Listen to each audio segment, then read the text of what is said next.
The BJP government, backed by the Hindu extremist organization Rashtriya Swayamsevak Sangh, is conspiring to deprive the people of Indian illegally held Jammu and Kashmir of their identity and culture. The fact, which is more than obvious now, and the dangers of which seem to be badly felt by those as well who enjoyed the positions while being in pro-India camp. PDP President and ex-Chief Minister Mehbooba Mufti doesn't hesitate now to call the Indian move of abrogation of the special status of Jammu and Kashmir as sheer dacoity and humiliation that people of the land can never forget. National Conference patron Farooq Abdullah is also of the opinion that Kashmiris will never accept the forced changes imposed on them on August 5, 2019, while as his son and ex-Chief Minister Umar Abdullah seemed to be clear in his mind by thinking that the Indian government controlled by fascist forces is ready to destroy the role and identity of Jammu and Kashmir. Another National Conference leader, Sayyid Ruhullah Mehdi, terming the repealing of Article 370 and 35A as snatching of the very identity of Kashmiri people, has said that RSS want to teach Kashmiris a lesson by taking their state away to make them their slaves. He ruled out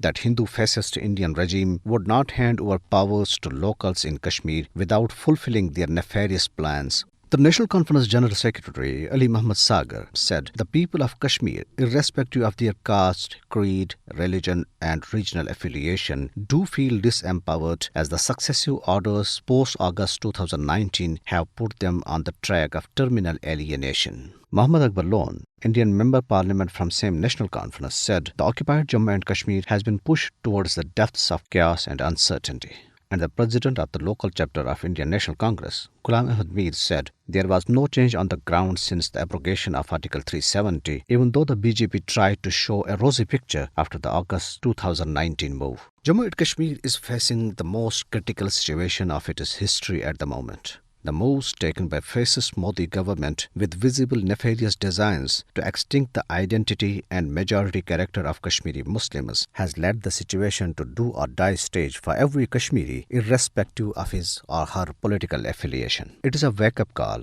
and if the parties like National Conference, PDP, Pradesh Congress, CPIM and their leaders are sensing the dangers posed by India and want to respond this call, then it really is a good omen. Stage is set for them to showcase their character and prove to the whole Kashmiri nation that they belong to it in real terms and won't let it to be pushed to the wall. Political forces do live in the sentiments of their people, and the sentiment of Kashmiri people is not strange to anyone.